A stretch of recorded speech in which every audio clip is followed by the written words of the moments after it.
व्यासपीठावरील शिवसेनेचे पक्षप्रमुख आदरणीय उद्धवजी ठाकरे आणि काय अब की बार चंद्रहार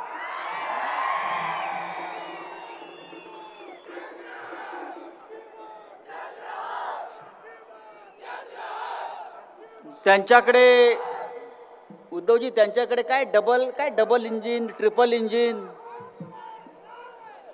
आमच्याकडे डबल महाराष्ट्र केसरी आहे. त्याच्यामुळे डबल इंजिन ट्रिपल इंजिन आता सांगलीमध्ये फेल. आपण सर्व ज्या विराट संख्येने इथे जमलेला आहात, मला क्षणभर वाटलं की इथे कुस्तीची दंगलच सुरू आहे. कारण सांगली कोल्हापूरला एवढी गर्दी कुस्तीलाच होती. पण माननीय उद्धवजी आले आणि ते खास पेलवान चंद्रहार साठी आले.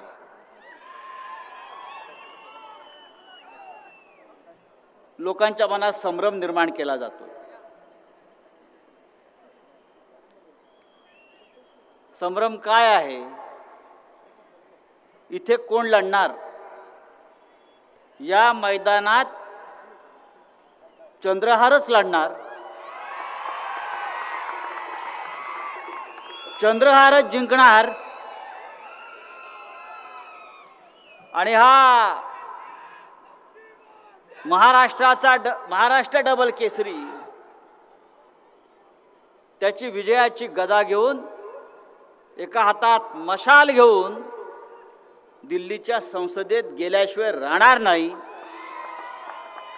ही गॅरंटी ही सभा देते आहे. इकडे एकच गॅरंटी चालणार, शिवसेनेची गॅरंटी. खरं म्हणजे आजच्या सभेला उद्धवजी आपल्याला माहिती आहे, आजची सभा होणार नाही होणार, होणार नाही होणार, पण सभा झाली आहे. आणि सभेला काँग्रेस, राष्ट्रवादी काँग्रेस सगळ्यांनी मनापासून शुभेच्छा दिलेल्या आहेत. आणि पुढल्या सभेला सगळे व्यासपीठावरती सर्व नेते उपस्थित राहतील. आज सांगलीमध्ये प्रवेश केल्याबरोबर आम्ही सर्वप्रथम या सांगलीचं नव्हे तर महाराष्ट्राचं भूषण स्वर्गीय वसंतदादा पाटील यांच्या स्मारकाला भेट दिली. वसंतदादांचे आशीर्वाद घेतले. स्मारकावर विशाल पाटलांच्या मातोश्री शैलाभाबी उपस्थित होत्या, त्यांनी शुभेच्छा दिल्या. पतंगराव कदमांच्या कुटुंबानं शुभेच्छा दिल्या. आणि इथे आल्यावरती पाहिलं मिरजेमध्ये इकडल्या जनतेनंही चंद्रहारला आशीर्वाद आणि शुभेच्छा दिलेल्या आहेत. सांगली जिल्ह्याचे तारणहार कोण? चंद्रहार. मग काकाचं काय करणार? हिंदीमध्ये एक म्हण आहे, हिंदीमध्ये एक म्हण आहे, मौका पडे बाका तो गधे को भी काका कहना पड़ता है.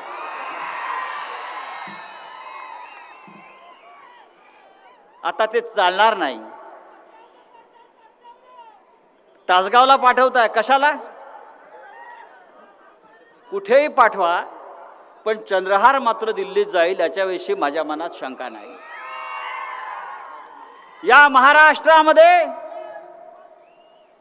आणि या देशामध्ये सध्या एकच आवाज घुमतो आणि एकच आवाज ऐकला जातोय,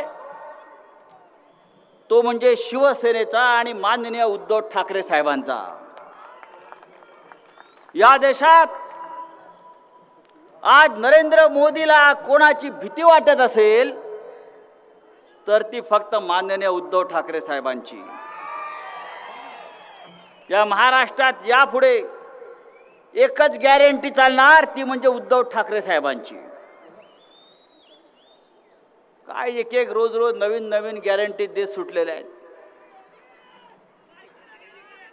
काय उद्धवजी ऐकलं का? मी आपल्याला एवढंच सांगतो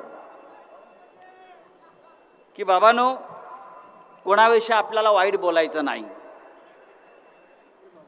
कोणाविषयी वाईट विचार करायचा नाही, पण सत्ता येईल तेव्हा त्यांना सोडायचं पण नाही.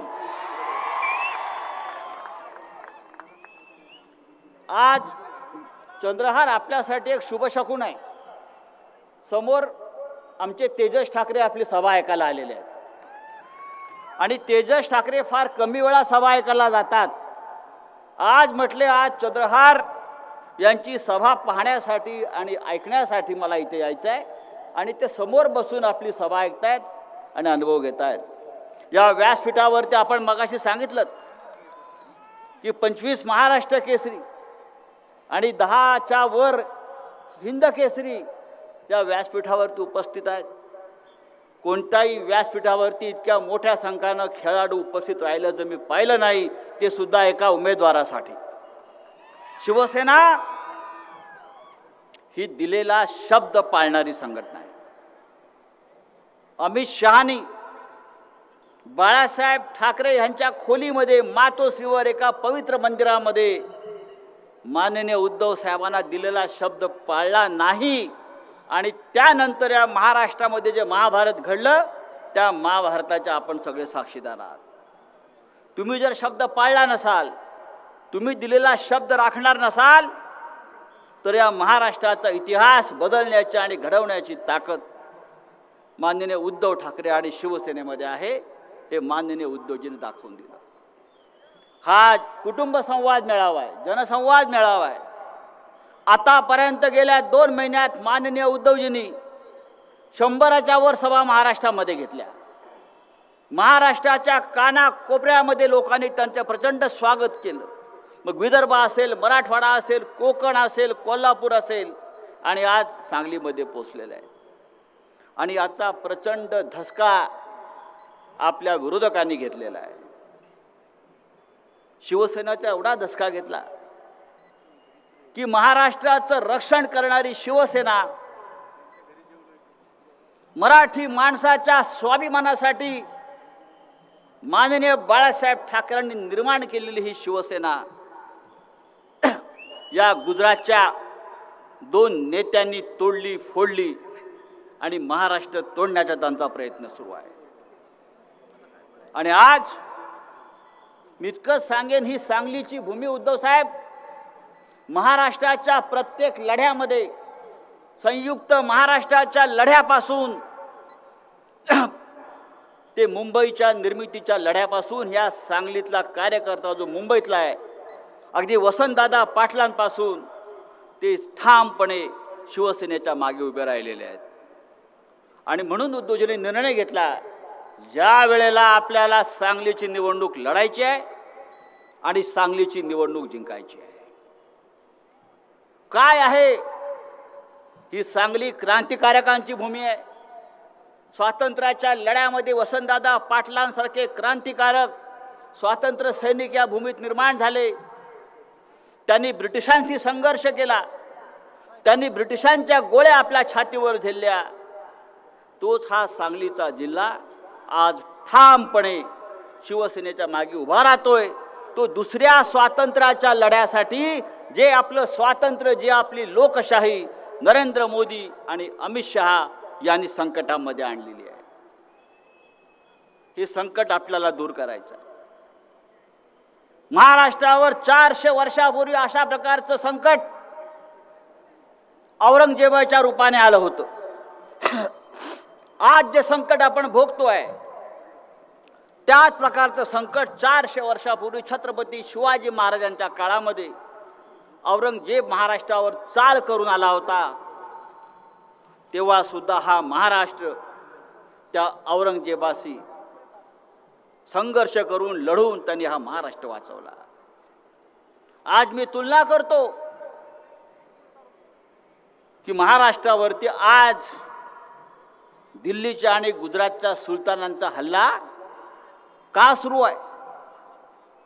तेव्हा जेव्हा खोलात शिरलो तेव्हा माझ्या लक्षात आलं ही औरंगजेबी वृत्ती जी आज गुजरातच्या भूमीतून दिल्लीत गेली आणि दिल्लीतून महाराष्ट्रावर चाल करून आली ती यासाठी की या महाराष्ट्रामध्ये छत्रपती शिवाजी महाराजांचा जन्म झाला, या महाराष्ट्रामध्ये धर्मवीर संभाजी राजांचा जन्म झाला, पण त्याच वेळी बाजूच्या गुजरातमध्ये औरंगजेब जन्माला आला होता.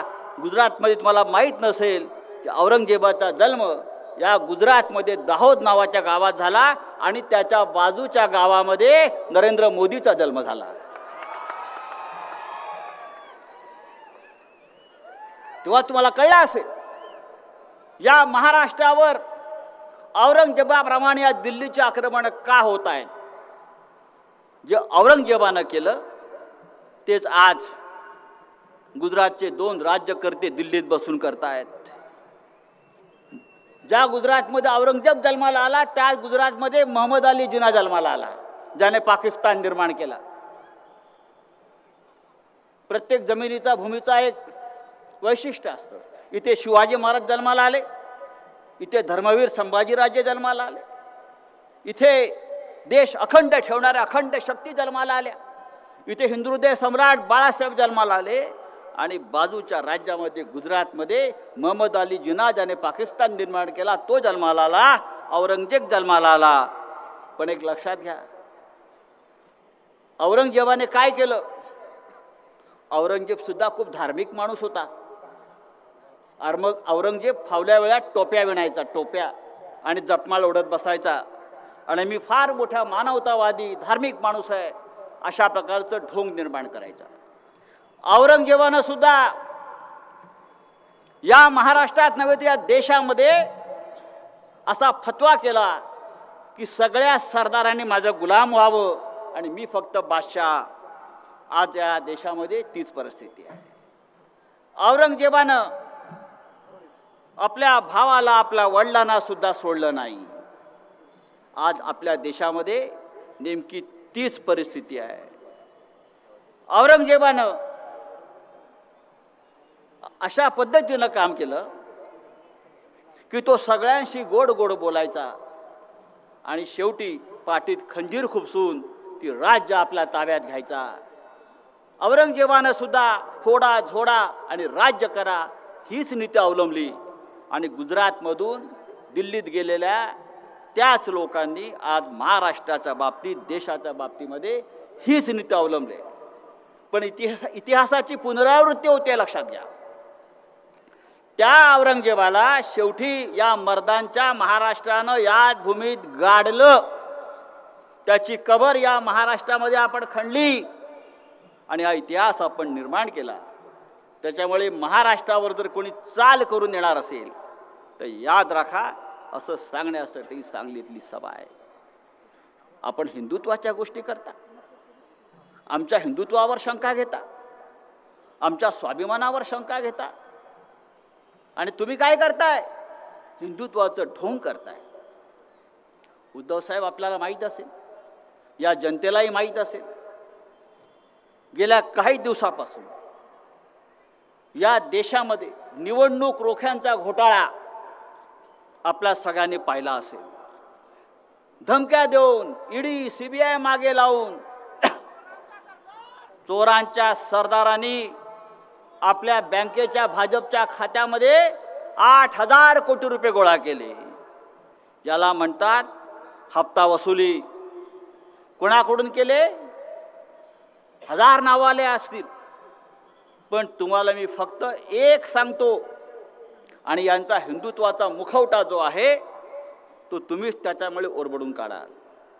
काही काळापासून भारतीय जनता पक्षानं, त्यांच्या नेत्यांनी ठिकठिकाणी गोवंश हत्याबंदी किंवा गायी वाचवा अशा प्रकारचे एक आंदोलन सुरू केलं.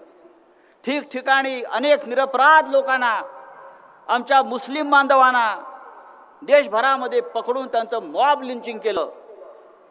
पण आज जेव्हा मी ती यादी तपासली त्यांना देणगी देणाऱ्यांची, तेव्हा जगामध्ये गोमांसाचं एक्सपोर्ट करणाऱ्या कंपन्याकडून, गायींची हत्या करणाऱ्या कंपन्याकडून या भारतीय जनता पक्षाच्या खात्यात 250 कोटी रुपयाचा निधी आलेला आहे. हे यांचं हिंदुत्वाचं ढोंग आहे.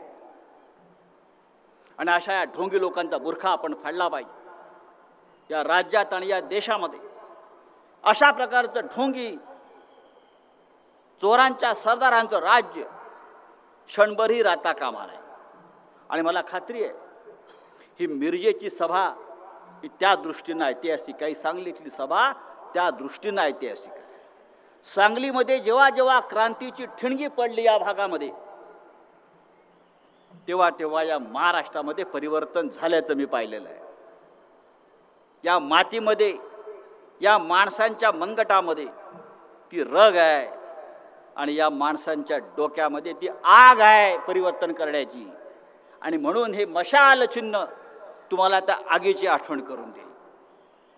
चंद्रहार पाटील हा एक तडफदार, झंझावाती, त्याने अनेक वर्ष अनेक माध्यमातून आपली सेवा केली आहे. तो शिवसेनेच्या परिवारात येऊन आज या सांगलीकरांची सेवा करू इच्छितो. आपण सगळ्यांनी एक निश्चय केला पाहिजे संपूर्ण जिल्ह्यात की एक सामान्य शेतकऱ्याचा मुलगा ज्याने या सांगलीची प्रतिष्ठा आणि मान कुस्ती क्षेत्रामध्ये देशभरात उंचावली, ज्याच्या मागे धनशक्ती नाही, ज्याच्या मागे राजकीय शक्ती नाही, तर शिवसेनेसारखी एक संघटना उभी आहे आणि आपली एक लोकशक्ती उभी आहे. आपण सगळ्यांनी त्याच्या मागे ठामपणे उभं राहावं. आणि माननीय उद्धव साहेबांना आपण वचन दिलं पाहिजे, होय आम्ही चंद्रहारला दिल्लीमध्ये पाठवल्याशिवाय स्वस्थ बसणार नाही. आणि मला खात्री आहे आजच्या सभेनं ती विजयाची गदा, डबल महाराष्ट्र केसरी, आता ट्रिपल होत आहे. आपण हिंद केसरी होत आहे. आपण रुस्तमे हिंद होणार दिल्लीत जाऊन. आणि आपण शिवसेनेचा भगवा झेंडा आणि विजयाची गदा घेऊन दिल्ली जातात. जय हिंद, जय महाराष्ट्र.